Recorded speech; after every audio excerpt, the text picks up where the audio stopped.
W T H. What the hell? What the hell? What the hell? What the hell? What the hell? This is the WTH. The WTH podcast. Hold on to your butts. Jason Casey. Jason Casey. Kareem Daniels. Kareem Daniels. And Nate Darling. Nate Darling. From the Darling New Media Studios. This is the WTH podcast. Hello and welcome in. We are live on YouTube. Oh, YouTube. Giving that a try. See what that looks like. Doing something a little bit different. Thanks everybody who joined us for the Wednesday show over on Facebook. Hope you enjoyed that. Mm-hmm. Let's see. Some comments from the last show. Larry Glover Mead says hello.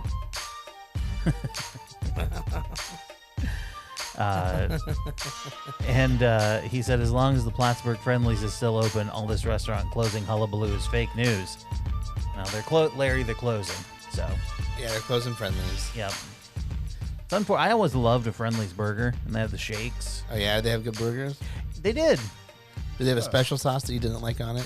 I did not get any sauce on them. I'm just saying, did it usually come with, like... I don't remember. It's like Bob Big Boy had, like, this red relish. It's, like, just their thing. Yeah. You know. Well, if you come to California, know this. They put Thousand Island dressing on everything. And unless you tell them that you want it plain and dry, they assume that you still want that shit on there. Oh, well, I like it, so... Well, that's good. That's good. But plain means plain. It's funny how a dressing invented on the other side of the United States is so popular here Huge! in California. It's huge here. So it's one of those things. So yeah, YouTube is we'll see if anybody finds us on YouTube. There's two people watching now. I think it's One of them's me. and one of them's me. It's us. We're just watching in the room. It's making sure. Did you it's start there. a watch party on? Well, I didn't. Facebook? That's not. The weird thing is it doesn't work quite like that. Man. So I did share it on the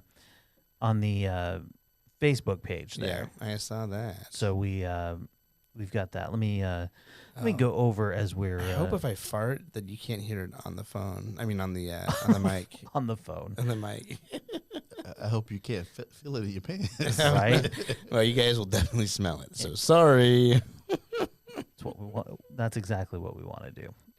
Just let you know ahead of time that you'll have to. So I'm going to go ahead and share this over to my personal page. I hate it when it does that. Hold on, I know how to fix this. Facebook is really finicky with certain things, and if you don't do little stuff, and this is what people complain about all the time with Facebook. Mm-hmm. So they're like, Facebook's such a bad, and it kind of is actually. So I back your complaint about Facebook, but doing it on Facebook is kind of counterproductive. All right, so it's the Friday show coming up. There is a new Hell's Kitchen restaurant opening. What? Yep, and you can drive to it. No. Really? You can. Also, something I call They Got Crabs. Who got scraps? You'll find out. And Usually not a good thing. Never know. And a news anchor has apologized. She's very, very sorry. But before we get to all of that, let's start off as we usually do with a little chit chat. Anything you guys got going on? You wanna shoot the breeze about? I'm trying to think.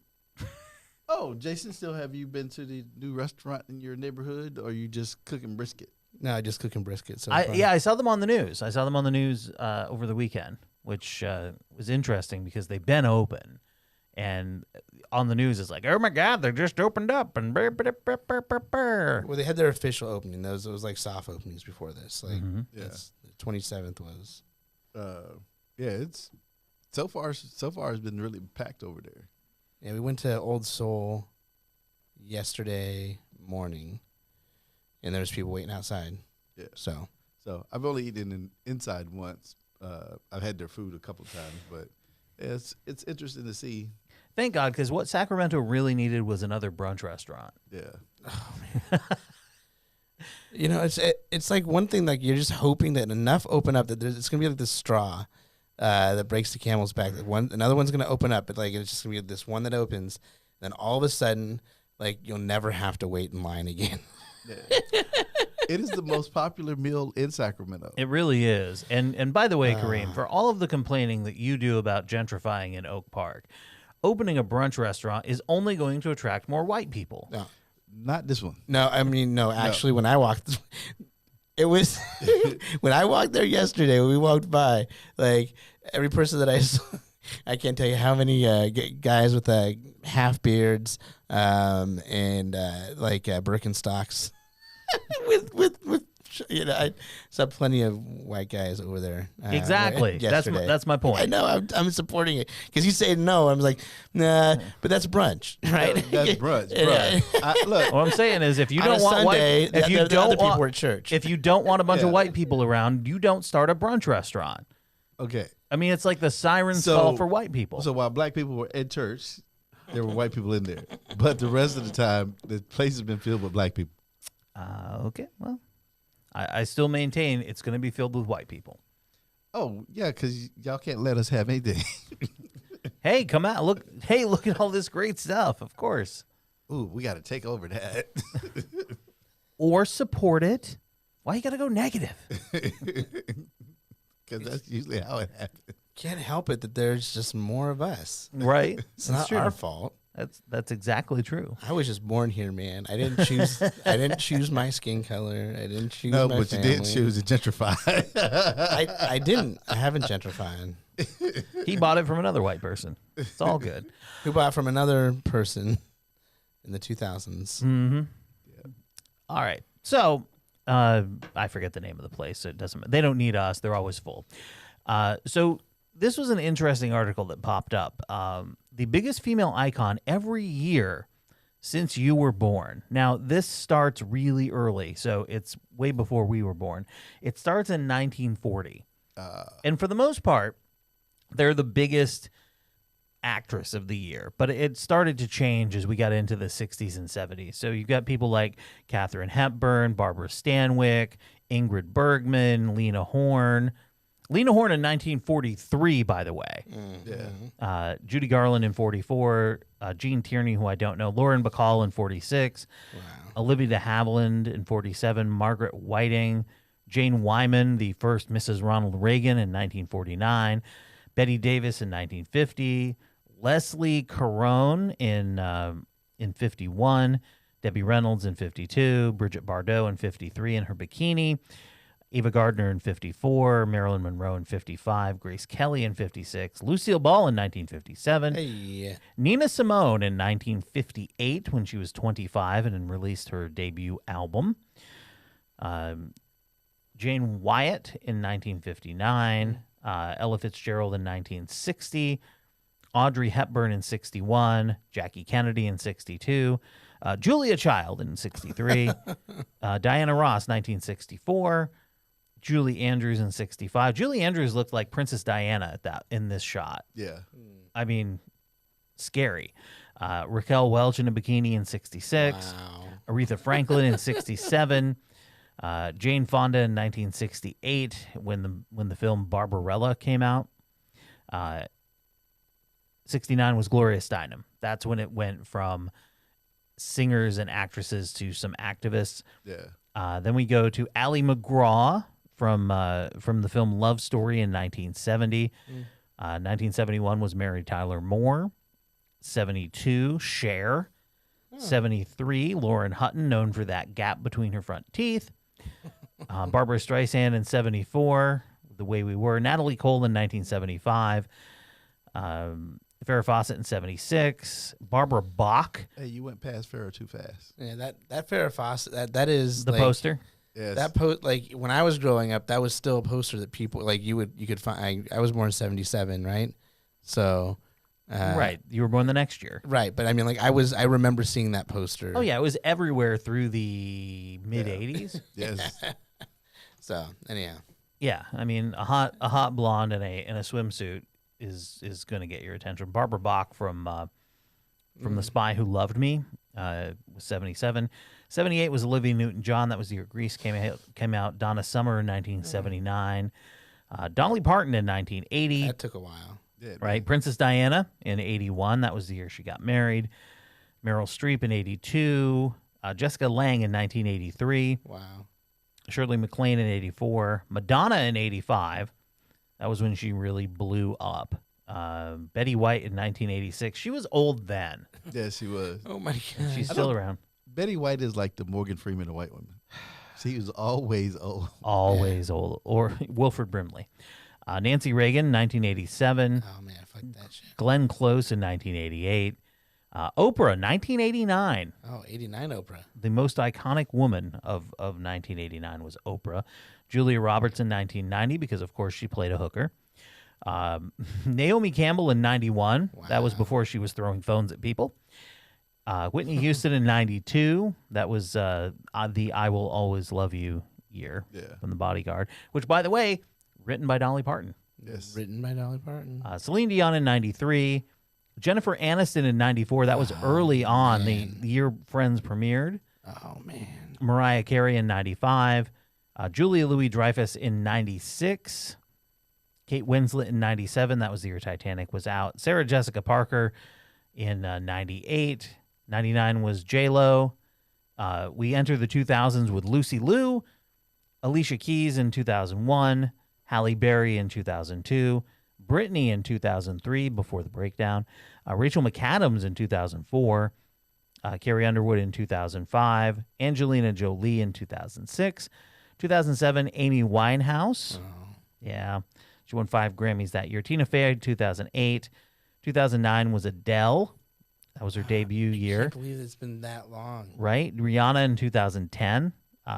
That's when Rihanna released her 5th studio album in 2010. Yeah. She's been that'll make you feel old when you start to do that math. Yeah. Beyonce in 2011, 2012 was Jennifer Lawrence, 2013 Miley Cyrus. Why? Well, it was the year that Bangers came out with We Can't Stop and Wrecking Ball, and then of course the VMA performance with Robin Thicke. Emma Watson in 2014. In 2015. Speaking of hot ladies, Ruth Bader Ginsburg. Ruth Bader Ginsburg. Yes. That's how she heard her hit, right? Yeah. Yeah. Ellen DeGeneres in 2016. 2017 was Serena Williams. 2018, Meghan Markle, because she got married to a prince. So that's the second. Well, yeah. It's the second one, yeah. Well, and no, Grace third. Kelly. Grace Kelly. Grace Kelly. And in 2019, it's Lady Gaga. She became the first artist to win an award at all 5 major big ceremonies in a single season.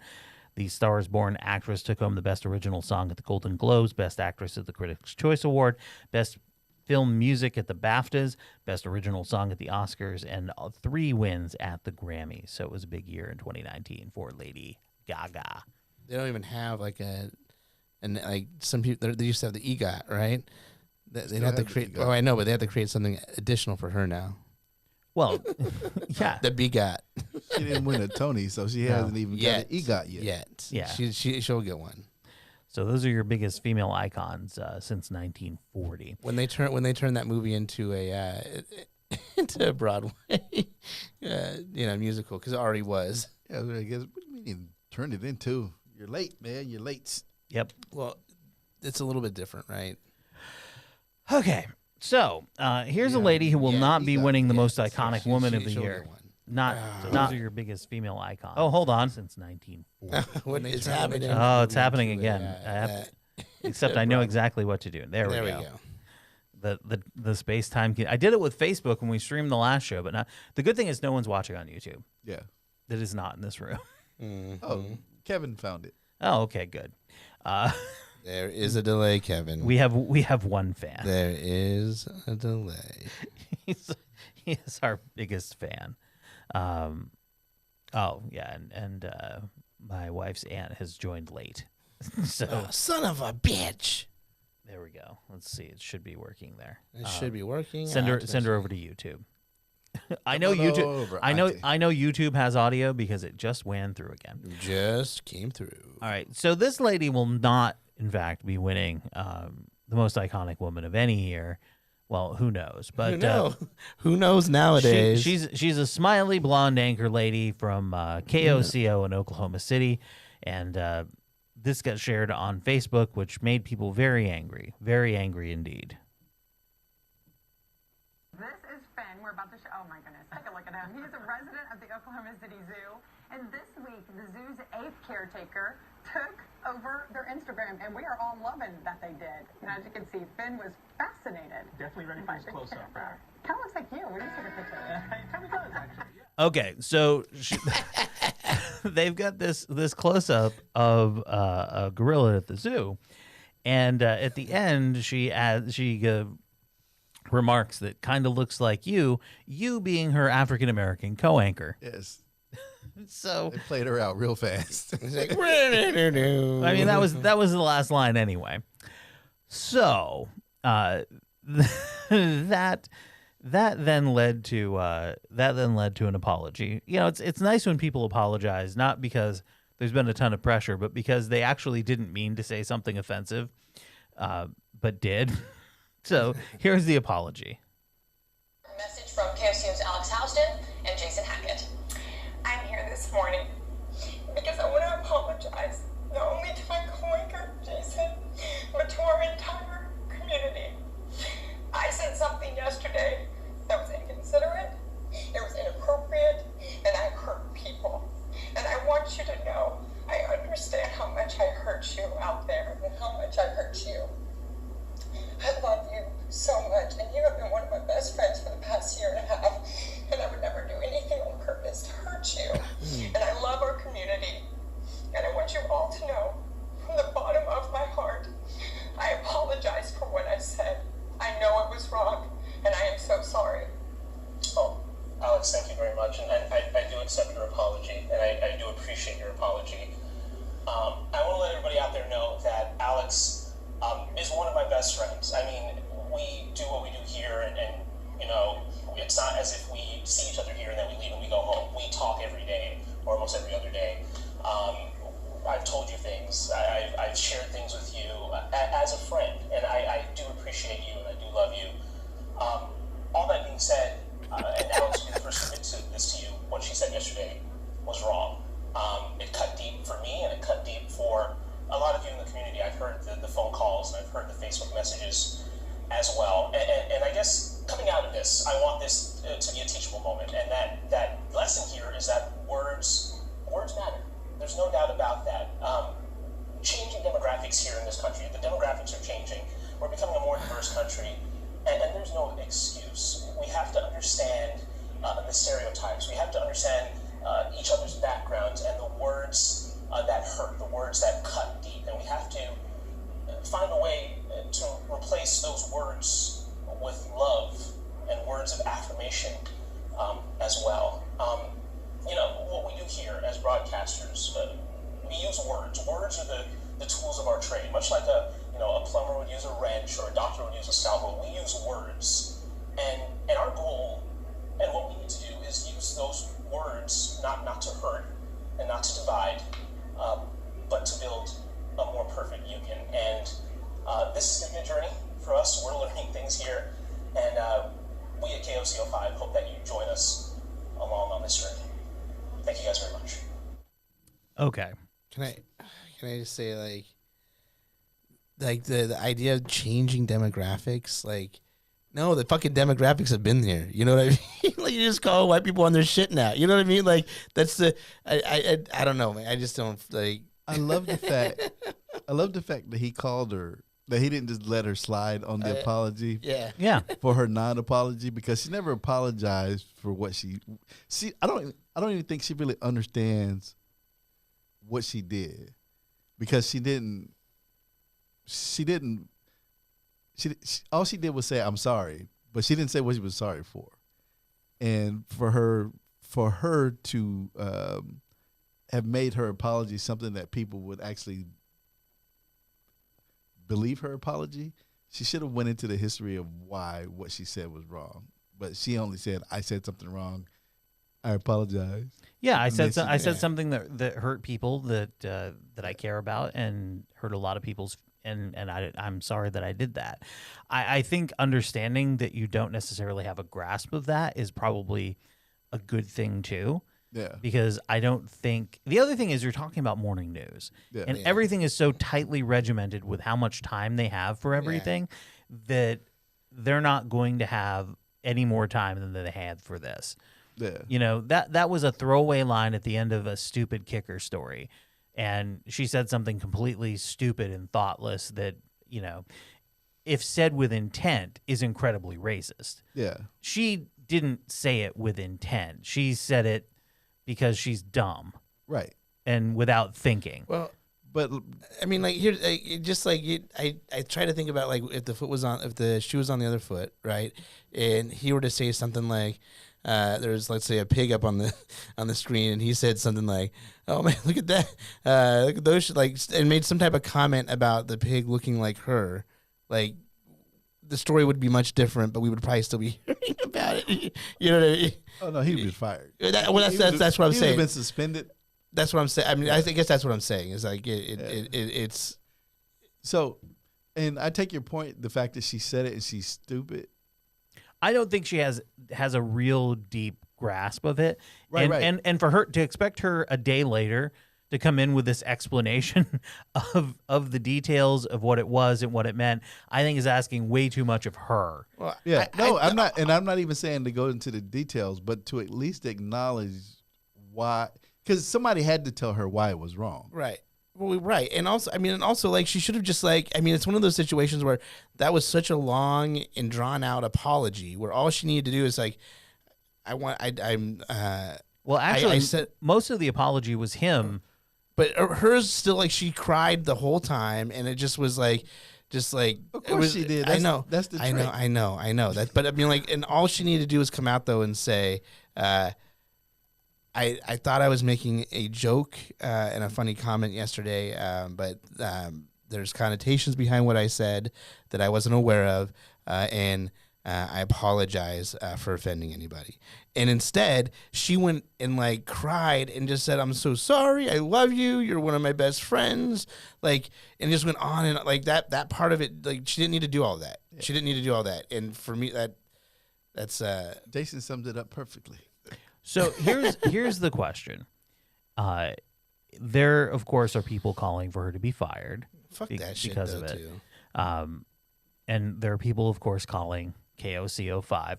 Although I saw somebody on Twitter go, imagine coming in and someone calls you out on national TV. Well, it's not national TV. It's local TV in Oklahoma City. But she got blasted on national. I mean, it might as well. Yeah, she did. International. There are people very upset about it. And you know what they choose to do is, of course, their decision. Is it something that we should be doing, calling for people to be fired because they slip up and say something thoughtless, stupid? Now, if she is clearly racist and they know she's racist, that's a whole other story. That's a different conversation. Yeah, if this is like the third time she's referred to a black man as a gorilla, like if it happens in the hallway every morning, that's a whole different conversation.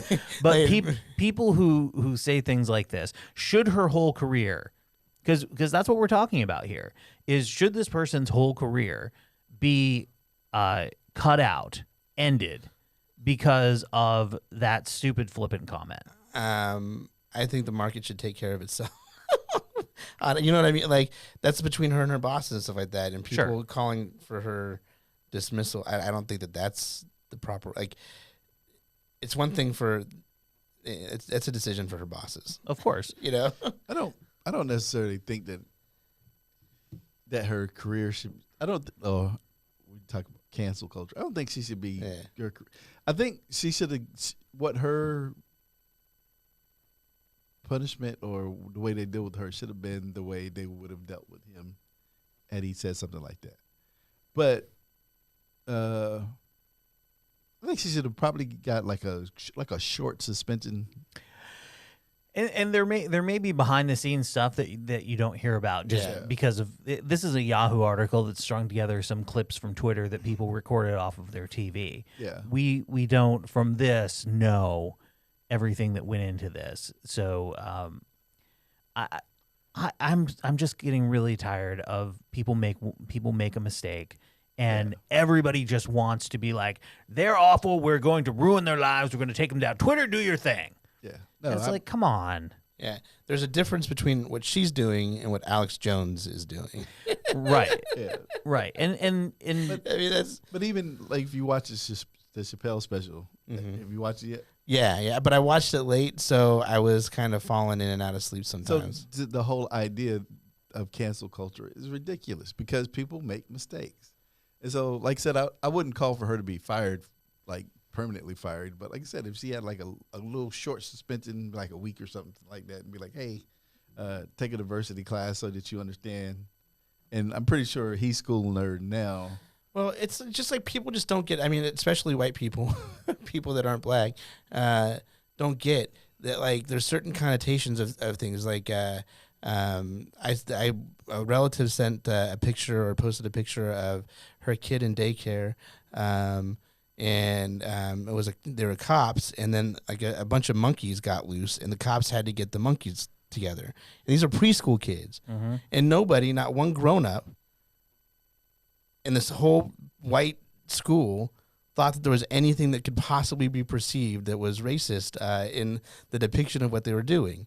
Like, yeah, that's innocent because it's monkeys and it's police, but I mean, there's a historical connotation that's there that you're just applying and teaching kids now. You know what I mean? And not to know that and understand that is that's what white privilege is. You know, because that's not something you learn as a kid when you're white, but when you are a young black child, you realize it. Like I said, like I've said since the help came out, it's because all the white people didn't read the handbook. Yeah. And the thing you have to remember now, for someone our age, Kareem, you would see that stuff out there. It was like the All in the Family did a lot of that, like really highlighted that and made people aware of it. But for kids who were born in, the late 90s, who were in their 20s, it was that it never existed. Yeah. We gotten to the point where unless you were dealing with real hardcore racists, that stuff didn't exist. So for them to innocently mention something without realizing it is pretty easy. No, I agree with that. So yeah, this whole idea that everybody needs to be fired and their life needs to be ruined, that shit needs to stop. Yeah. I mean, people do need to be held accountable for mistakes that they make and things that they say if they're wrong. But there's a whole other there's a whole other thing that's been happening, and it's really gotten out of control. Like I said, I like the way that he handled it, which was like, okay, I forgive you, but and the other part of that is to be like, don't let that shit happen again. Because I guarantee he looks at her differently now. Oh yeah, like you're still my friend. I still care about you, but I don't trust you the way I did before. Yeah. And you know why? It's because of the way that she handled the apology. Like, no, honestly, that was not like that's it. Like you can tell that she's fake. Like that was a fake apology. You know what I wanted to be above anything else? I would have loved to have been on headset in the studio during that commercial break. That would have been interesting. Because I want to know what he said to her as soon as they went to commercial break and what was said on the headsets. Because that's the real tell. Probably going, get the fuck out of here. I bet you did not just say that. I mean, and I would not have blamed him if he just got up and walked off set and said, I need a minute. Yeah. Because I can imagine if someone were to say that to you that you thought was your friend, you would probably be that weird level of anger where it's hard to see straight. Yeah. So, anyway, that's where we are. Apparently not losing her job. So we have good news for you and your culinary needs. Gordon Ramsay is bringing Hell's Kitchen restaurant to Lake Tahoe. What? Mm-hmm. Man, I was just up there. Yep. He is going to open a new location. Actually has opened. It opened Thursday last Thursday at Harvey's Lake Tahoe. And he announced it in a YouTube video. It is the third location, joining Las Vegas and Dubai. Chef, and what a year it's been. From celebrating our first incredible year at Hell's Kitchen here in Caesars Palace to opening our second Hell's Kitchen in Dubai. Honestly, what an amazing 14 months. And more importantly, we have sold thousands, and I mean hundreds of thousands, of that incredible beef Wellington. But I've got some even better news and more exciting news to share with you right now. I'm about to announce that we'll be opening our third, that's right, number 3, lucky number 3 Hell's Kitchen with Caesars Entertainment at Lake Tahoe at the end of this year. Honestly, I cannot wait to bring this incredible concept to that picturesque, stunning Lake Tahoe, and more importantly, I can't wait to see you there. But make sure you save room for some delicious sticky toffee pudding. God bless. So he announced it Thursday. It's open at the end of the year, late 2019. Man. So not open yet, Kareem. You didn't miss it. No, I hope that's where they film the next season. No, they're going to film in L.A. Man. So room for any of that. All right. Meanwhile, in Atlanta, an Uber driver. Well, I'll let them explain it to you. It's kind of weird. Just kinda. Kind of weird. This video shows a young woman biting flesh off of an Uber driver. I scream like crazy. And she wouldn't let go. She is like animal to me. The dog not bite like this. The driver says he was dropping 2 passengers off when this woman started attacking him and his car. Jumping like crazy. Ripping off his windshield wipers and interior items. I have to replace it all. He says he wanted to defend himself, but also didn't know how to react to a female attacker. Somebody catch her, man. Yeah, I got... Watch out, watch out, watch out. Don't hit the dog. Don't hit the dog. That's make me confused. I don't know what I'm gonna do. I mean, she's young. Okay, Kareem, the brother filming that's like, don't hit her, though. Fuck that guy. That guy would have knocked her. He would have punched the shit out of her. Fuck that guy. Yeah, he said, look, he's... but no. But part of what he was telling them was don't hit her, though, was to keep him out of trouble. I understand that. And the other part of it is... World Star. Yeah, World Star. I'm filming it. Don't hit her, though. Yeah, but part of that is to keep the guy out of trouble. And the other part was... If the dude that was filming, he would have punched the fuck out of her. Yeah, maybe put down your fucking phone and help. And grab her, yeah. Yeah. She's a woman. She's coming from nowhere. I don't know how to deal with her. Oh my God. And wished people would have helped pull her off instead of just recording it. The people watching, they do nothing. Now he's going to miss about a week's worth of shifts while he makes repairs to his car. And he's left with all the bills. He's reaching out to Uber to see if they'll help. She's ruining my week. I don't know who's gonna give me compensation or something for that. Well, Jason, the insurance company? No, I mean, like, that's the problem. That's why there's all these issues with workers' compensation in California right now, because they're considered contractors. So that means that they have to pay for their own expenses and things of that nature. They're responsible for their own care. And that's why it's so important to, like, for them not to, because of that type of situation. Like, and they don't, just because they can decide when and when they don't want to work a shift, Uber and Lyft still tell them where to go. Sure. To pick people up. So but I'm talking about his car insurance. Oh, his car insurance will cover his loss after his deductible. Right. And he can subrogate against her, but she probably doesn't have money or insurance. So, I mean, like, that's not. Well, no, she spent it all on meth. Yeah. Whatever drug she was on. Is what's happening. But yeah, and it's unfortunate, man. Yeah. And here's the deal. The other part of that. Don't look. I may end up driving Lyft or Uber at some point. I'm not ruling it out because I've done all kinds of shit. Yeah, you never know. But if you get in my car and you attack me, I'm punching the fuck out of you. I don't give a shit who you are. Oh yeah. If somebody's filming me and you're biting me, I'm gonna go ahead and throw you off me. She's not even a passenger. She's just some random crazy lady who showed up and jumped on his car.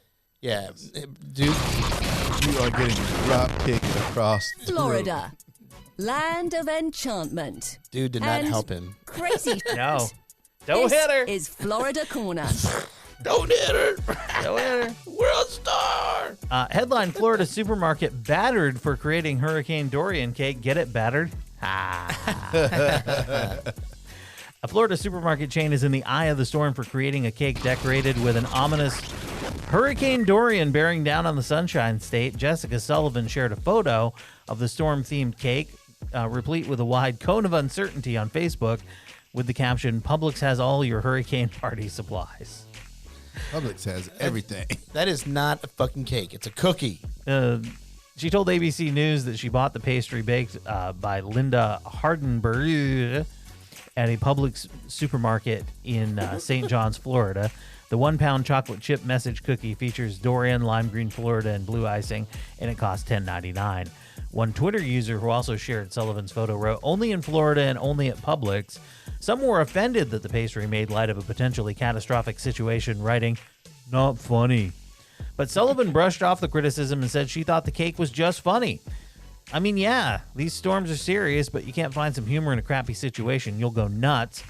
She said she went to buy a birthday cake for her son and saw the cookie and decided to get it because she figured it would sort of cut down on her boy's fears about hurricanes. Now, Publix sought to weather the storm by tweeting, "It is never our goal to offend anyone with the products we offer, and we apologize that we let you down." They need to stop. All of this offended people. Fucking suck it. pissed off, man. Like, that person, that wasn't a cake. There's nowhere in that fucking story where it ever said it was a cake. I like that that's what's got you all upset. Man, fuck that shit, man. Like, just do some fucking decent reporting, man. They never once, it's a chocolate chip cookie that had a like, and you even say it later on in your fucking story. Like, how does it go from being a cake to a fucking cookie, man? You know what the difference between a cookie and a cake is? Fucking rising, bitch. Yeast. Bitch. Learn your shit. I'm offended. Fuck you. Well, hey, how about don't eat the fucking cookie then, bitch? So a lot of times with newspapers, the person who writes the headline is not the person who wrote the article. Yeah, well, that person that wrote the article, the fucking headline person needs to get fucking fired. Exactly. I don't, because that's how I roll. Out with them. Out with them. That's how I roll. Because I don't agree with them. Fire them. Also in Florida, a Floridian charged with threatening another man with a machete for failing to flush the toilet provided police with a written statement declaring that, quote, shit happened. End quote. Keith Mounts was busted on a felony aggravated assault count following a confrontation at his residence in Hudson, which is a Tampa suburb. According to the victim, Mounts pointed a machete at his face and told him to flush the toilet after using it. The man added that Mounts threatened to chop him with the weapon. Yeah, flush your goddamn toilet. That's right. You take a shit. Cops responded to the 911 call by placing the victim. That's nice. That's a nice trailer park. The 911 call placed by the victim found the machete in the home's yard. Mounts told police he was defending himself with the machete, but could not give cops a reason why he was defending himself. He subsequently provided a written statement saying that, of course, shit happened. He was booked in the county jail, held in lieu of $5,000 bond. I don't normally do this, but I'm going to go ahead and defend him.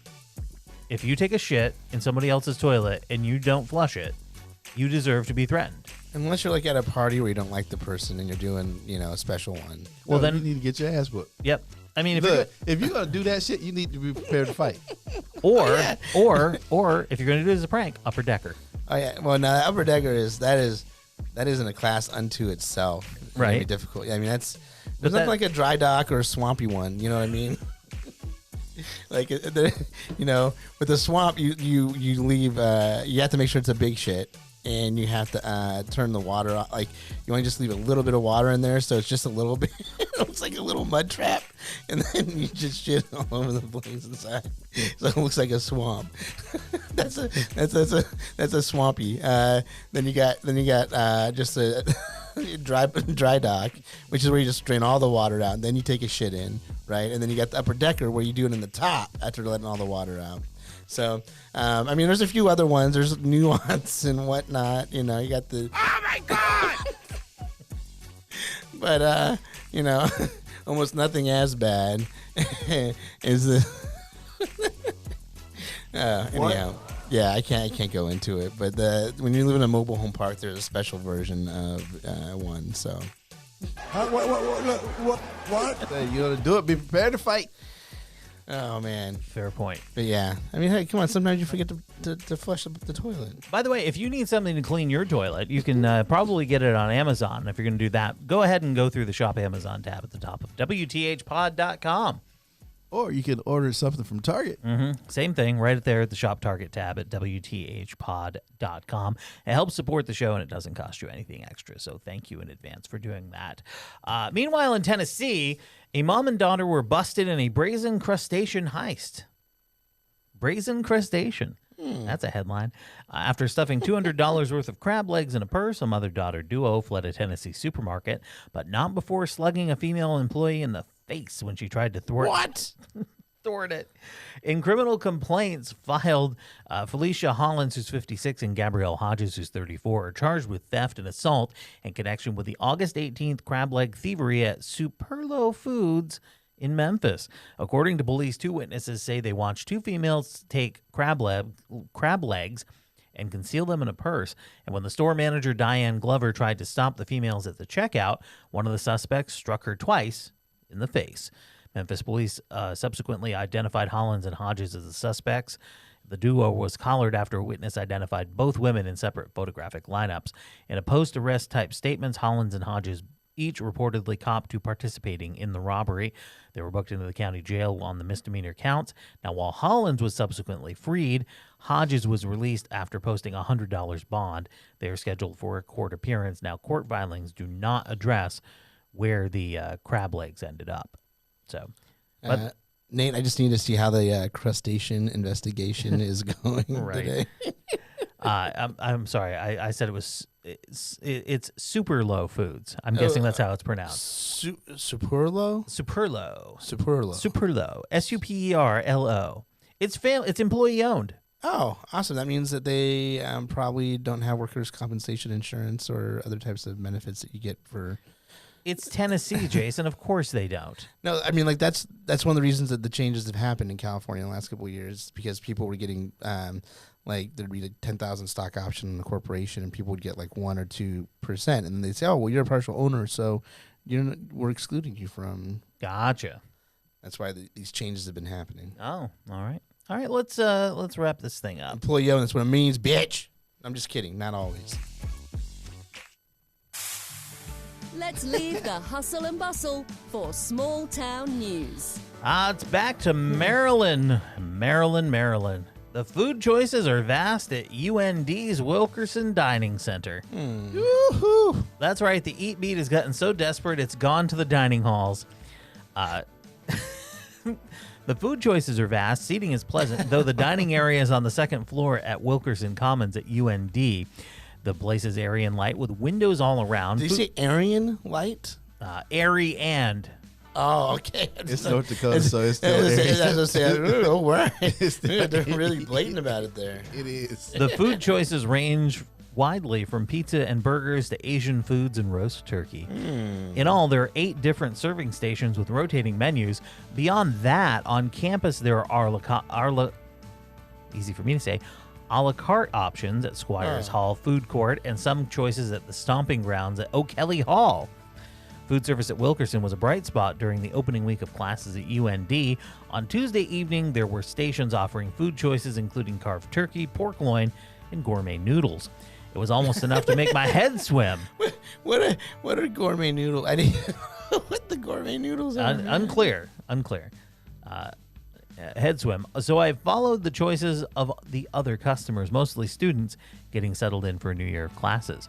More than 4,000 meals were served at Wilkerson between 7 a.m. and 11 p.m. on Tuesday, and the staff was expecting the same patronage every day. Of course they were. It's a college dining hall. I wonder about her. Fuck. Grandma's starting to get another degree. Somebody's grandma's here. That's what they said. Diners were eating heartily in groups, in twosomes, or alone. I made my way to a place where I could savor the surroundings. They are pleasant with a wide variety of food.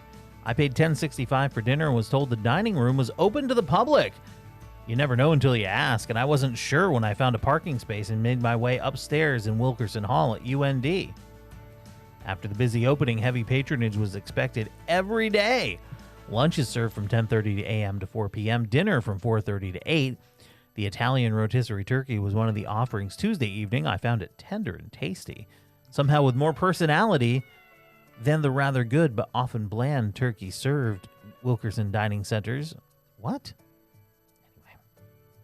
sentence doesn't make any sense.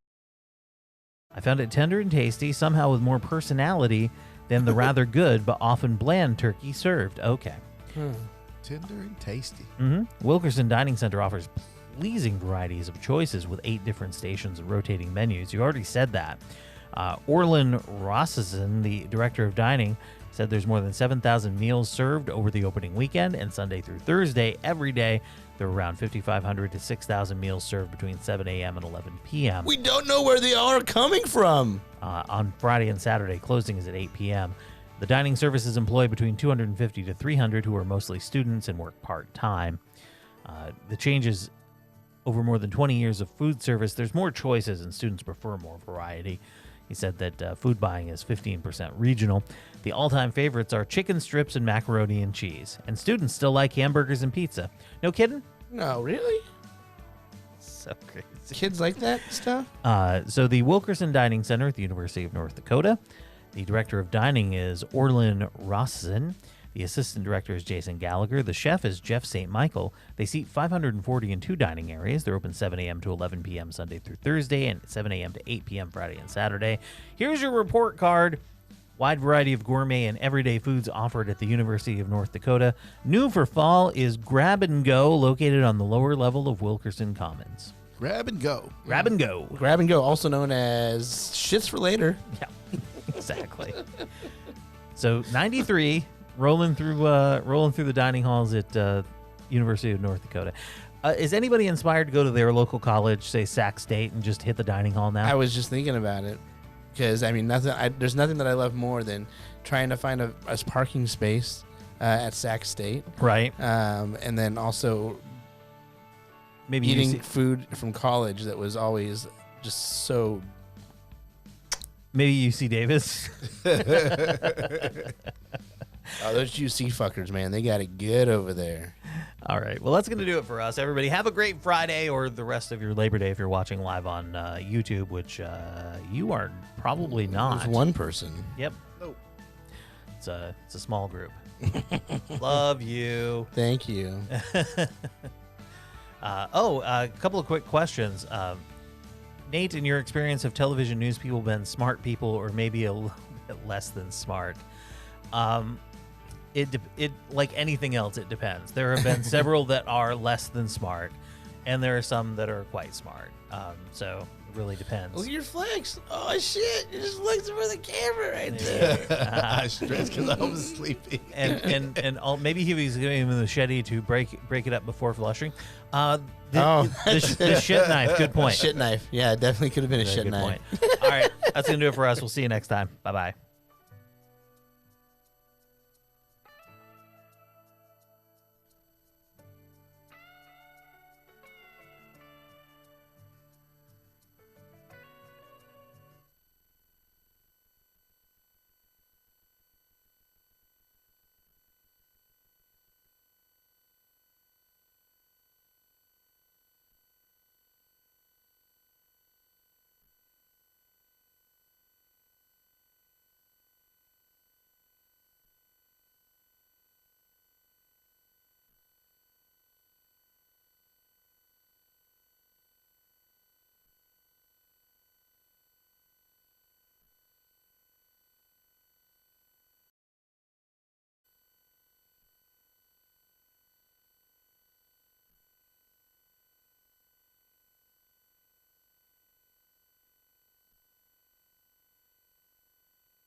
If you're watching live on YouTube, we'll be rolling another show in just a minute.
W T H. What the hell? What the hell? What the hell? What the hell? What the hell? This is the WTH. The WTH podcast. Hold on to your butt. Jason Casey. Jason Casey. Kareem Daniels. Kareem Daniels. And Nate Darling. Nate Darling. From the Darling New Media Studios. This is the WTH podcast. Oh, hi. Welcome into another episode of the WTH podcast. We're still streaming on YouTube. If you're hanging out with us. Hi, Kevin. I believe he's the only one. I think he is. Just, What up, Kev Dog? There we go. All right. All right. Got all the camera shots back on there. Bam. Yeah, the app crashed out, so it was just kind of a weird thing, so I had to bring it back. But we're still streaming live on YouTube the whole time. The whole time, still doing it. All good. Get all that going on. Anywho, it's the Monday episode. You made it through the weekend. Mm-hmm. You did. So if you're watching live, the show will be out next Monday. If you're not, hi. Hello. Coming up on the show today, Leslie Jones. Moving on. What? Got some anger at a fast food joint. And yep. And we answer the question, what do we answer? Do you order at the Blue Moose? Is it some... Down for moose soup after! That's what I'm hoping it is. It may or may not be that, but we'll find out all of those things as we go through the show. Plus the airing of the grievances, because it is Monday. Mm-hmm. Yes! Yes! So, a little different thing for us today, because as we're recording this, it's Labor Day, and we started at 8 a.m. Yes. Normally we start at 7:30 p.m. We're starting at 8 a.m., so it's a very, very different sort of experience getting everything squared away. Could you have opened that any later, maybe, in the podcast? I'm just kidding. Just fucking... My fucking grievance! Don't get sprayed. Anyway, before we get into all of that, we've got some stuff to talk about, and there has been a warning issues in Southern California that I think is important for you to know about. Very ominous looking eye there, isn't it? The city of Corona has now issued what could be described as an unusual alert. Neighborhoods are being warned to watch out for aggressive wild pigs. NBC4's Tony Shin spoke to a woman who was chased by one. A neighbor told me she was walking down this road that you see behind me when she saw something strange in those bushes over there. At first, she didn't know what it was. Different Her thing phone happening. and started recording. Barbara Andrews shot this cell phone video of a wild pig last week as she was walking with her dog along Orange Heights Lane. But Okay, if you missed it, because Jason was delighted, she's recording it, and she's like, Piggy! Piggy! Yeah. Don't do it. moments later, Barbara says that pig sighting turned scary. Next time I looked up, there was this huge hog in front of me. Barbara said her instinct. Again, was that the first time she's ever said that? I mean, that's going to be a little bit more similar to what might happen in Sacramento. Yeah. There was a big hog in front of me. Okay, so she spotted the pig in the bushes. I thought she was talking about a big hog. Yeah, and then this happened. Turned scary. Next time I looked up, there was this huge hog in front of me. Barbara says her instinct was to run. I was afraid for my dog, and I stopped and I looked back, and he was still coming.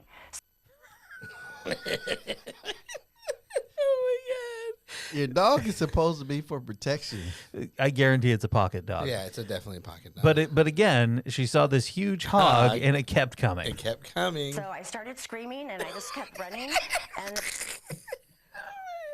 Again, I didn't know. This is not a dirty story at all. No, I looked back again, and he was still coming at me. The pig eventually went the other direction, but Barbara was so shaken up by the incident, she called animal control. Today, officers darted the wild pig and brought it to Riverside County Animal Services. Our friends at Fish and Wildlife say that these animals tend to keep to themselves. They don't want anything to do with us. John Welsh says this pig may have been aggressive just because it was victim-blamed. frightened. Yeah. But neighbors say in recent months, wild pigs have become an issue in southwest Corona. So much so that today, the city of Corona issued an alert warning people to stay away from wild pigs, especially adult pigs. Because this is a very big animal. Some of them do have tusks. Oh, and man, that'll fuck a you little up. kid's not going to do very well against a 100-pound animal that's charging at him. So parents should probably be on the lookout and alert. Corona City officials say residents should stay calm if they see a wild pig and just slowly walk away. That's advice Barbara says she will take to heart if she runs into another one. Just be aware, because knowledge is power. Knowledge is power. Hakuna Matata. Pig should have run it in her butt. Okay. Oh, what? Come on. Why? She didn't do anything wrong. I understand that people don't grow up around livestock and animals, but do we really need to issue an alert from the city to stay away from the wild animals? I mean, clearly we do. Corona, you do. And yet they're like, you're talking about Corona, bro. Bunch of rich white, mostly white people. Oh, look at the piggies. Come here, little piggy. Well, I shouldn't say rich, but expensive lifestyle. It's a choice. I mean, it's Orange County. Yeah. Pig doesn't want anything to do with you. Leave it the fuck alone. Next time I looked up, there was this huge hog in front of me.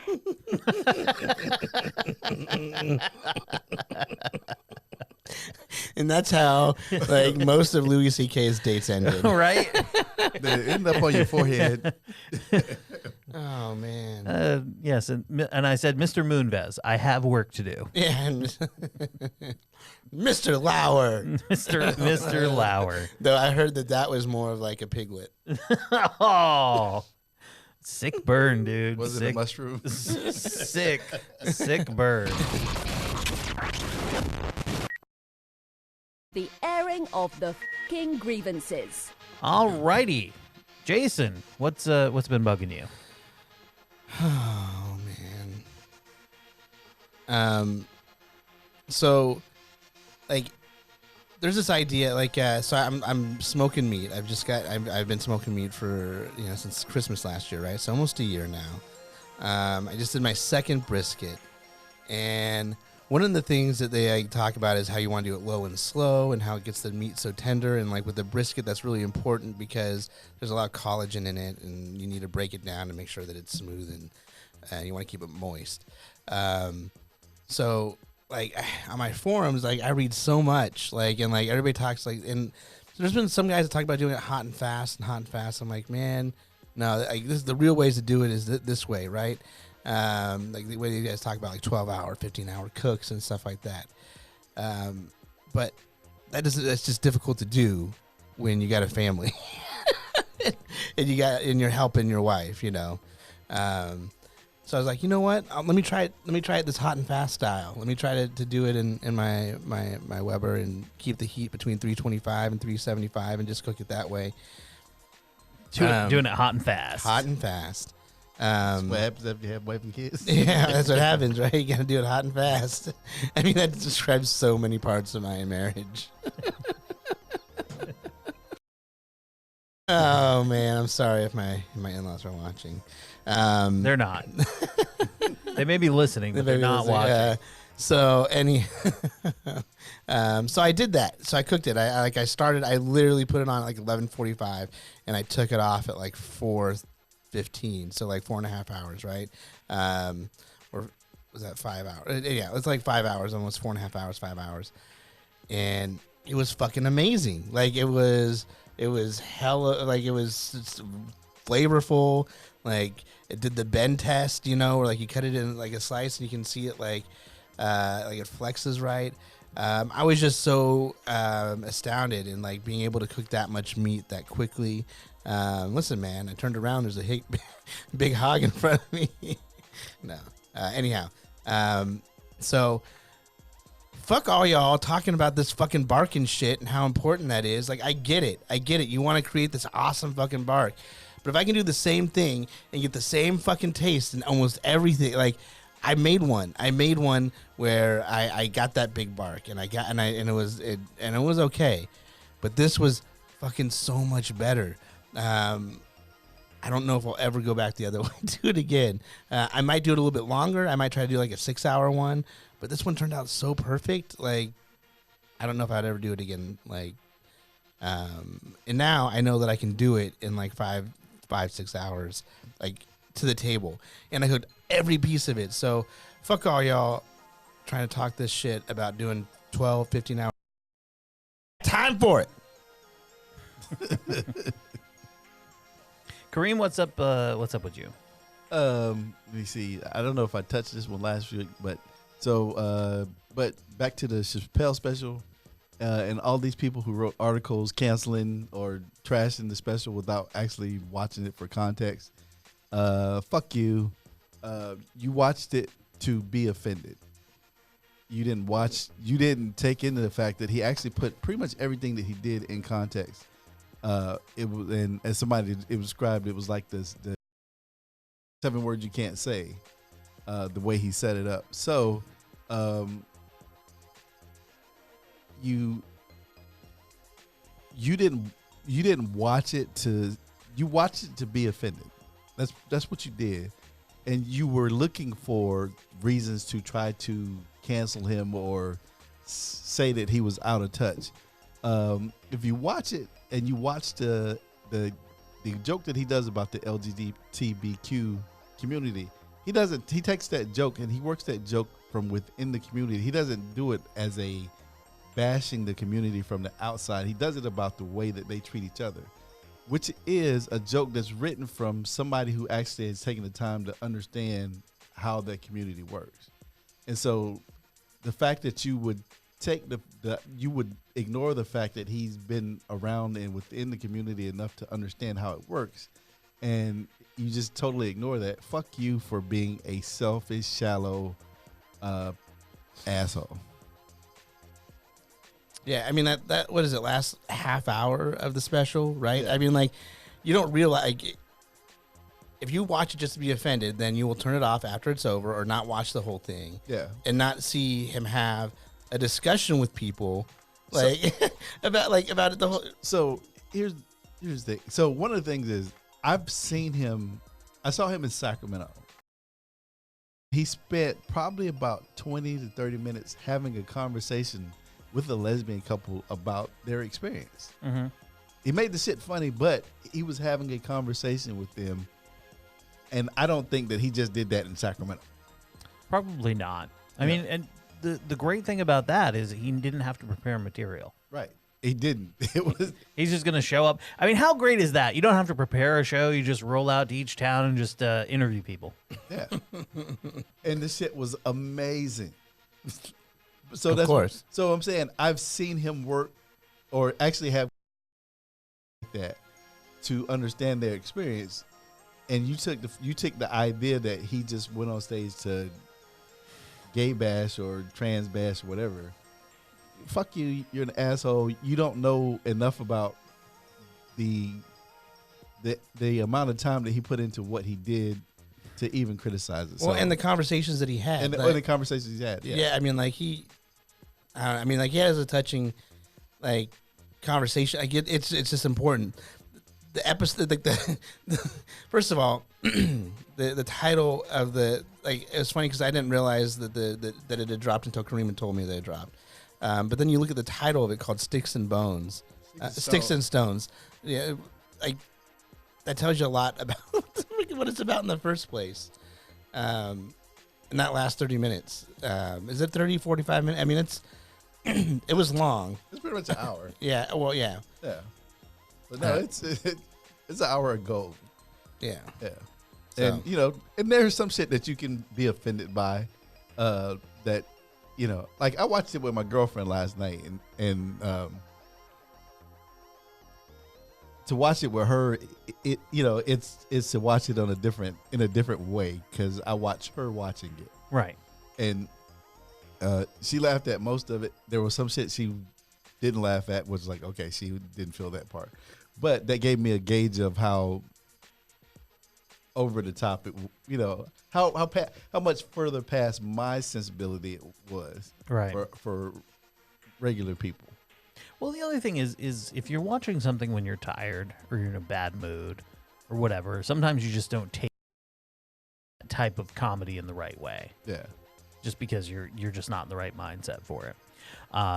All right, so my grievance is with John Gruden and the Oakland Raiders. I'm not a Raider fan. I know several people who are. I did watch the first 3 episodes of Hard Knocks. I have not seen the last 2. All the NFL teams cut down their rosters. The entirety of Hard Knocks was John Gruden talking about how much he loved Keelan Doss, who went to UC Davis. He's a wide receiver. And then they also profiled Luke Wilson, who is a tight end, who's Canadian. He was profiled on Hard Knocks pretty heavily. They cut both of those guys. So for John Gruden, who I find his act tiresome at this point, the caricature of him that Frank Caliendo does is perfectly dead on, and the fact that the caricature of him is just him is very telling. It's an act that's going to wear thin relatively quickly. Yeah. And you've signed him to a 10-year deal. But don't sit there for the entirety of Hard Knocks and just talk about how much you love Keelan Doss, and Keelan Doss keeps making big plays, and he's great, and blah, blah, blah. And then you cut him. And then they come back and go, yeah, but we may sign him to the practice squad. The practice squad? Yeah, get the fuck out of here. The practice squad? We're supposed to get excited about he's on the practice squad? Yeah. Shut up. He's just one big injury away from possibly being the next person to play. Shut up. Oh, my God. And then the Raiders, who already were keeping 3 quarterbacks, went out and signed or claimed Deshaun Kaiser. You know, Gruden can fix him. He can make him a quarterback. Well, what's he going to do with the other 3 guys? Is he going to make them quarterbacks? Well, he's going for the 4 quarterback setup. I don't know if you've seen this before, but they have 4 quarterbacks all lined up and they all play. I mean, unless he's planning on making Deshaun Kaiser a wide receiver. This guy's a joke. The owner of the Raiders is a fucking joke. This guy, when he was in Tampa Bay, they won 1 Super Bowl. He won that Super Bowl with all of the players that Tony Dungy had got to the championship the year before, and they played the team whose playbook he designed. Yeah, of course he was supposed to beat them, but he did not develop a quarterback in his whole time in Tampa Bay. No. So therefore, if you got taken or sold the bill of goods because his name was Gruden and he fought Al Davis, you deserve what you get. I'm going to tell you this. My grievance is with John Gruden because I'm tired of him. He had that thing in Tampa, and then he went on ESPN where he brought in these college quarterbacks. Let me break down your game for you, and you're great, and I love you, and blah, blah, blah, blah, blah. He just shoveling bullshit. Yes. He's a bullshit salesman, and you're buying it, and that's my grievance. So do you think that Al Davis's son just like got Gruden back because he's like doesn't like daddy? Yeah. That's it. Well, that haircut tells me that he doesn't like daddy. That bull haircut. Yeah, Daddy did not want his son in charge of the Raiders. That's probably not a bad thing either. No, that's a fact. He did not want his son in charge of the Raiders. And look at their, oh man. So he did a fuck you to dad in the grave. Yep, that haircut. Yeah, fuck you to everybody's eyes. Anyway, Leslie Jones is moving on. The SNL standout is leaving the sketch program after 5 seasons to pursue a slew of film and TV projects. Deadline can reveal that one of the projects is Supermarket Sweep, a reboot of the classic TV game show that Jones will be hosting and executive producing. Yes. Basically, the revival from Fremantle Entertainment has been generating a lot of interest in multiple networks bidding on it, both traditional broadcasters and streamers. The list includes ABC, NBC, Fox, and Netflix. You know what? I just want to say fuck all of them because, and this is one of those things where a lot of people talk shit about Guy Fieri, but it's his show that he's had on Food Network for like the last like couple of years that's really, I think, sparked the interest in this show again, because that show has been on what for like 3 years, I think now 4 years, and it's pretty much supermarket sweep, but they have to cook. So I mean that's anyhow. Yeah, ABC has already got a lineup of classic game shows, including Match Game, which is hosted by Alec Baldwin, Celebrity Family Feud with Steve Harvey, To Tell the Truth with Anthony Anderson. And Jones is going to actually appear on the revival of the $100,000 Pyramid, facing off against Rosie O'Donnell. Jones, meanwhile, NBC would like to keep her in the fold. She became a household name with her stint on SNL and her work for the network covering the two most recent Olympics. That might be the thing that keeps her at NBC. She loves the Olympics. Yeah. And she can keep doing that Olympic thing. And then Elizabeth Banks has Pressure Luck. Yes. And Joe McHale has another one. Yeah. Their game shows are back. And Dax. Yeah. Dax has The Wheel. Oh, God. You don't like The Wheel? I don't. Look, I don't know why. You just don't like Dax? No, he's fine. That show's dumb. Yeah. Like, the fact that it takes an hour just to do one person, it's like, I fucking hate that shit. Like, well, and I'm watching it on Hulu with no commercials. Yeah. Yeah. And I'm still like, all right, enough of this. Yeah, because they reiterate every time after they come back. Yeah. For like 5 minutes. All right. So Donald Trump only hires the best people, right? Mm-hmm. Well, he's hired another one who has mugshots. Really? Yep. His new press secretary. Oh, yeah. They're her two mugshots from 2013 and 2015. Her name's Stephanie Grisham. She succeeded Sarah Huckabee Sanders as she's got a pair of drunk driving collars on her rap sheet, which, as you know, Jason, would disqualify you from any respectable employment. Well, if they had happened within 2 years of each other, yes. Yeah, she was first nabbed for drunk driving in January of 2013 in Gilbert, Arizona. She was driving on a suspended license, too, pulled over for speeding while behind the wheel of an SUV, whose other passenger was a tipsy 25-year-old man. Oh, she's getting ready to get that dick. Yeah. She wanted that 25-year-old dick. During the 11:30 p.m. stop, cops noted that her breath smelled of booze, her eyes were bloodshot, and she swayed while taking a field sobriety test. She denied consuming any alcohol, but said she had taken a Xanax 90 minutes earlier and a Zoloft the prior night. Oh, yeah. But the blood test revealed her blood alcohol content to be 0.105. Oh, I was just barely drunk over the legal limit, guys. Come on. Plus the Xanax. Plus some Xanax. Uh-huh. When told that her license had been suspended in August 2012 for failure to answer a traffic citation, she denied knowledge of the citation, adding that she was on tour with the Romney campaign. Man, I'm sure Mitt loved that. Yeah, right. Her second arrest came in December 2015, so almost 2 years apart. It was almost 3 years apart when she was busted by Phoenix police. She failed to appear at a court hearing in 2016, prompting a city court judge to issue an arrest warrant. As with her initial criminal case, she pleaded guilty to a DUI count, ordered to pay $1,500 in court costs and fines, and her 2016 conviction came as she was working as a press aide for Trump's presidential campaign. Now, in addition to her new press secretary post, she also serves as Trump's communications director. She initially worked for the White House press office under Sean Spicer, but was hired in March 2017 by Melania Trump to be her communications director. So only the best people. What high-profile job could I get while being convicted of a DUI? Two DUIs. Within 3 years of each other. Right. I mean, while I'm in the process of getting a job. Right. Oh yeah, I'm yeah, right now. Yeah. Right now, yeah. It's happening now. But we'll see. I mean, the thing is, I just don't get it because like you can't drive. Well, I mean, Arizona might be different with their laws. So with a second DUI though, and if it had been that close, you'd be restricted for I think almost 2 years. I know for a year for sure you wouldn't be able to drive, which limits most jobs. Well, look, she didn't know. She didn't know. Yeah, fuck, man. That's all I can say is hopefully she's found the help that she needs and the solution that's out there for her. It's and called that's why Uber. Yes. Uber.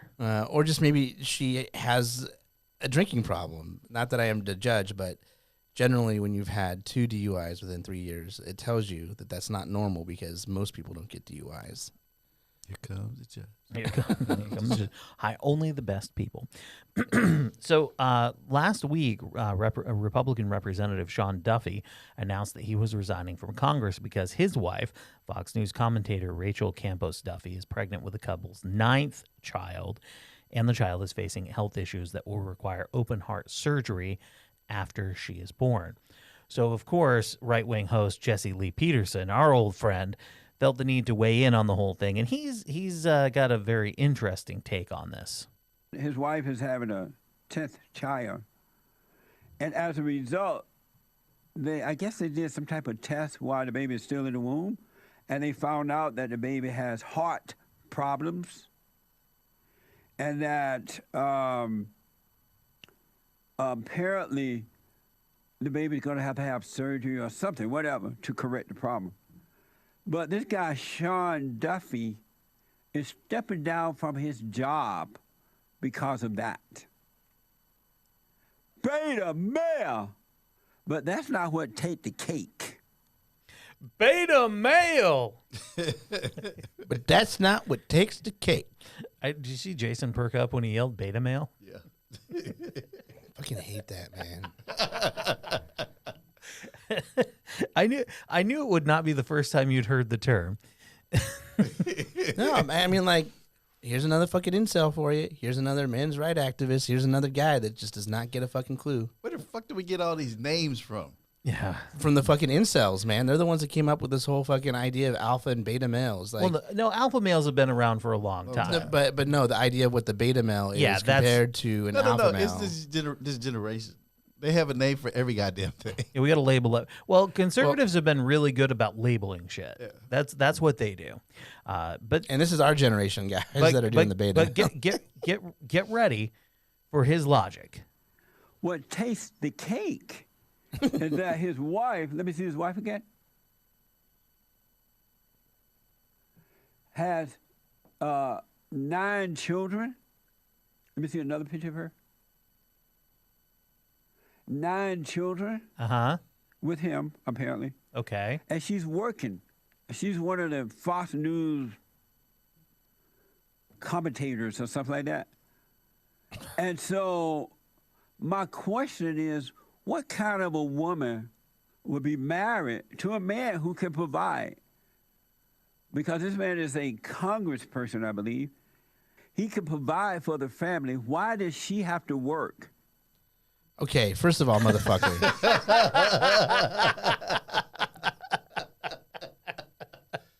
First off, a congressperson does not get paid shit comparatively, and barely enough to raise that many fucking kids. Maybe you shouldn't have all them goddamn kids. Right? Maybe do it for fun once in a while. Oh, my God. But I mean, like, get the fuck out of here, dude.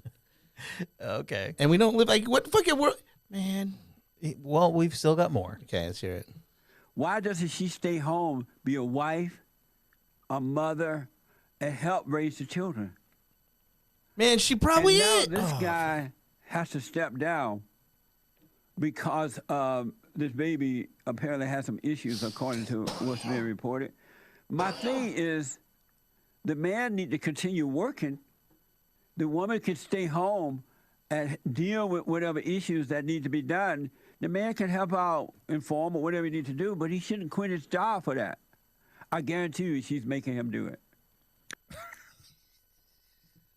He's been there with all the conversations, everyone, so he knows. He heard them discussing it. Get the fuck out of here. You did not hear him yell beta male? Yeah, right. At the beginning? He's one of them. He's on their side, Jason.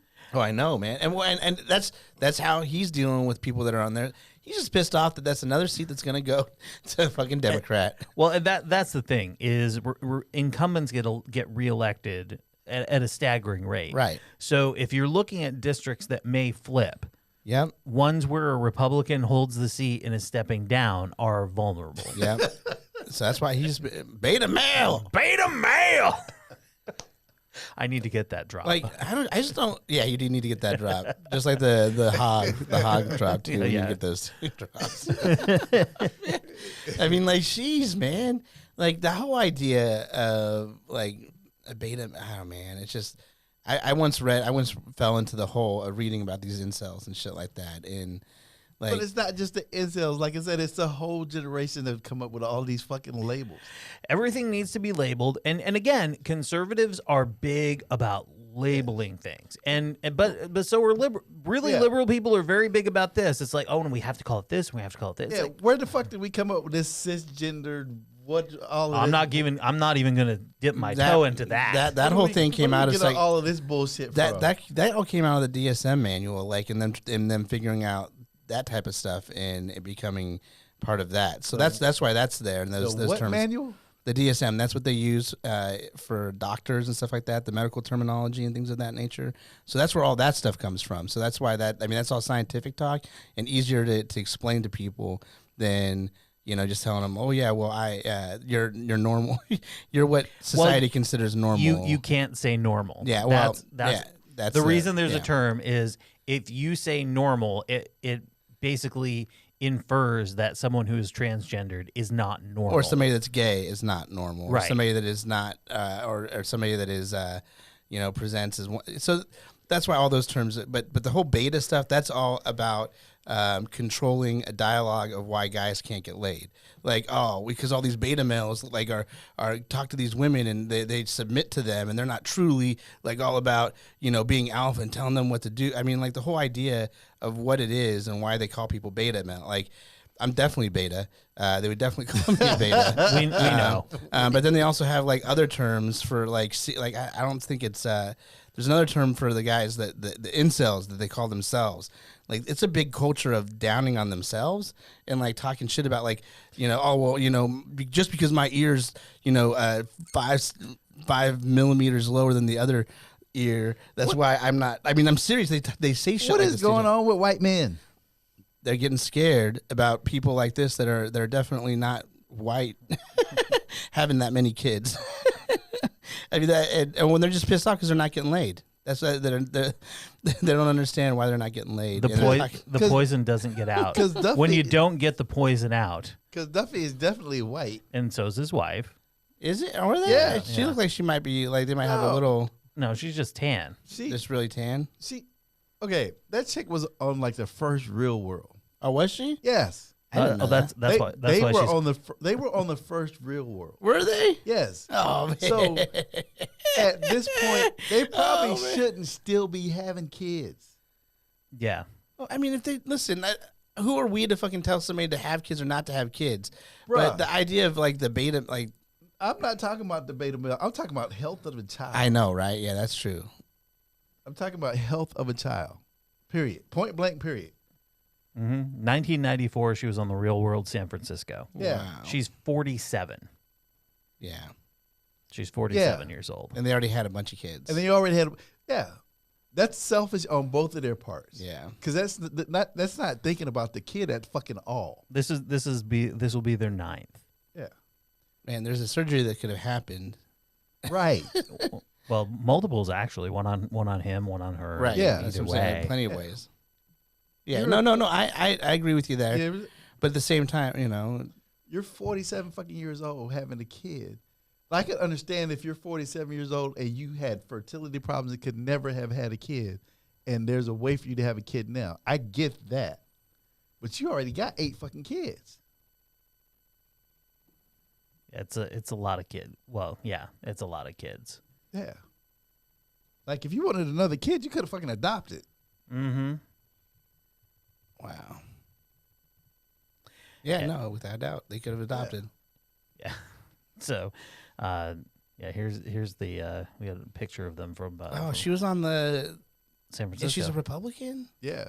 Mm-hmm. I mean, that was a breakthrough season too, man. That was the one with that one guy that. Oh yeah, she loved him. Yeah. Oh, actually, she loved Puck. Oh yeah. So whatever happened to him? Yeah, who cares? Yeah. Meanwhile, in Louisiana, there's a right-wing candidate for governor who went on a local radio show. Now, the first thing that happened is someone called in and used a bad word, which is not okay. I mean, we use bad words on the podcast. Right. Certain bad words we don't use. Some we don't use, but at least you and I, Nate, don't yeah, use. I mean, Kareem does. But to go ahead and someone called in because they don't like him, which I understand, but no need to cuss. It breaks my heart to have to sit them down and explain to them every time I don't care because I'm a piece of shit like Gary Landrew. Hey, no cursing, man. By the way, this lady that hosts this show, Man. her voice, I don't even know how you choose to have that coming out of your radio. Just the level and not to shame women in their voices, but this woman, her speech pattern is just a lot. Really? You see what we go through. Let me Hey, tell guess you what? something. You know what growing up in a family of 10 means? You can't hurt my feelings because I don't have any. It doesn't matter. We have a guest here, Wow. and we're on a show. It doesn't matter. Listen. You don't call in disrespect. No, they do. They do. Period. But guess what? He's really the. Dude, I got to tell you, if you He's got the- your 8-year-old kids watching the news at night, you got problems. No. Yeah, the news is scary. No, my Even kid I don't doesn't even watch want to the watch news. it sometimes. The news is scary. Even I don't want to watch it sometimes. You don't watch the news. Dinosaur, and he watches the YouTube But channel. let's flip this around because you know there are people who really do think that about the Landrews. Which is what? What the dude said That, well, with the curse word. you're entitled to your opinion. That's I what makes know. America great. You're free to do what you want and say what you want and think what you want. But you know what? But I'm it's free to do and say what I want to I do know, too. Gary, but it's a serious problem. You do that to because my face, you're gonna get slapped in You're the gonna mouth. get okay, and I'm Okay. all for that. Mhm. People come up to me all the time. And say Yeah, I get a lot of that on my Facebook page. Do you? Yeah. Mm-hmm. Oh, I I'm remind sure. them. I remind them how brave they are behind their Facebook screens. Right. He gets a lot of that on Facebook. That you're a jerk. That you are in fact a piece of shit. Yeah, I mean, it sounds like Might you have can- something to do with it. You We'll might find out. be. I have a feeling that in the next 32 seconds, I'm going to find out that he is really a piece of shit. You might find out something about him. Right. Yeah. Oh, yeah. Everybody's very brave behind the keyboard. Let me tell you, when I was a kid, we learned about protecting ourselves and defending ourselves because we were called a lot of ugly names as children. Where? Ask Jeff to give you that email I sent over here. You can read it. Really? Damn Landrews and the J Landrews. As 8-year-old, they call me. Oh, there's the nigga lovers right there. The nigga Hey! You can't Oh. curse. I'm sorry, I can't say that. No. Oh. Hey. No. What? I can't say that. Is the N-word cursing technically? I mean, it's not okay to say. It's not technically cursing. That's why it was not in Carlin's 7 dirty words. Oh, it's not one of the 7 dirty words. It's one of the racist words. It was not one of Carlin's 7 dirty words. No, it's one of the racist words. Once again, let's hear him drop it in their reaction. Call me. Oh, there's the nigga lovers right there. The nigga Hey! You can't Oh. curse. I'm sorry, I can't say that. No. Oh. No. Oh, I'm sorry, I can't say that. I thought this was one of the right channels where I could say that. All right. So quickly moving on. Here's this happened in a fast food joint. I'm not sure which fast food joint because it's unclear. It's on Twitter. But there's a very angry girl at a fast food joint. Break your body now! And I want everybody's motherfucking name! How about that? Okay. How about girl, you don't know me! You don't know me! Ma'am, I'm so sorry. I will Please beat her don't ass. do to her. She's underage. Please don't. Please. She lucky! She blessed! Okay? I want my sandwiches! Make my fucking sandwiches! Make my motherfucking sandwiches! Her food over mine. Get her goddamn food now. I'm about to fuck That's a Popeyes. It's not a Popeyes. It is a Popeyes. It says Louisiana. Yeah, it was. It's a Popeyes. I mean, Jason felt the need to yell that over the yelling woman. I mean, we could have cleared that up after. Sorry. But I mean, that the craziness over this sandwich has to stop. Well, they discontinued the sandwich, man. What is wrong with these people? Very, very angry. Look, if you're that angry, Again, Kareem, black on black crime. you need some blessed oil. Yeah. Your blessed oil ain't working. God damn. If you're working in a fast food joint, you already have enough stuff to deal with. You man. shouldn't have to deal with someone being an asshole. Like trying to afford rent. Take your ass home and make a sandwich your goddamn self and stop going into the establishment causing these problems. right? I mean, like, we just saw you guys deliver. Write your fucking now, and I want everybody's motherfucking name. How about that? Okay. How about girl? You don't know me. You don't know me, Ma'am, I'm so sorry. I will Please beat her don't ass. to her. She's underage. someone's trying to apologize to someone screaming like that. How about that? The proper answer is, ma'am, I'm going to have to ask you to leave. Get the fuck out.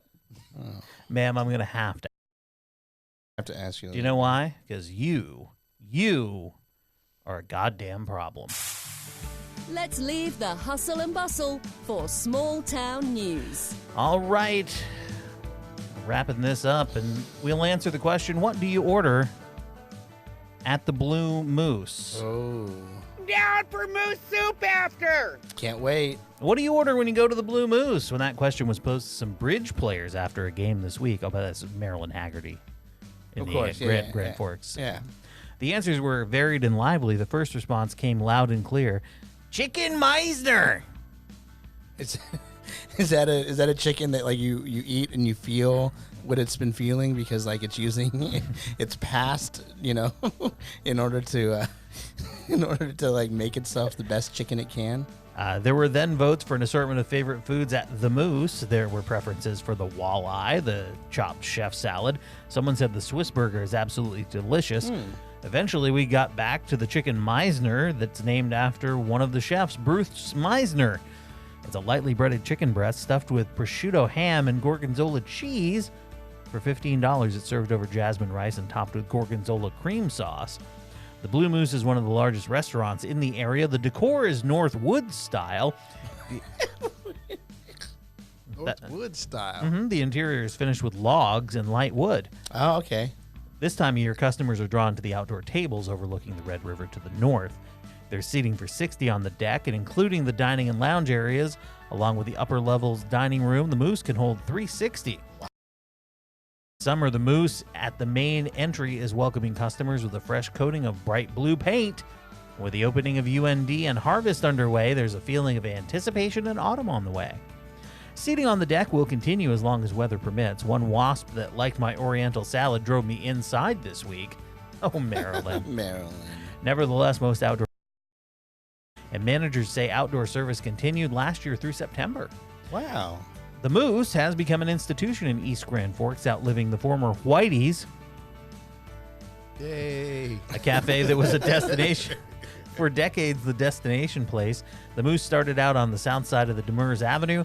Then during the flood of 97, it closed for 40 days. Ooh, and then 40 nights.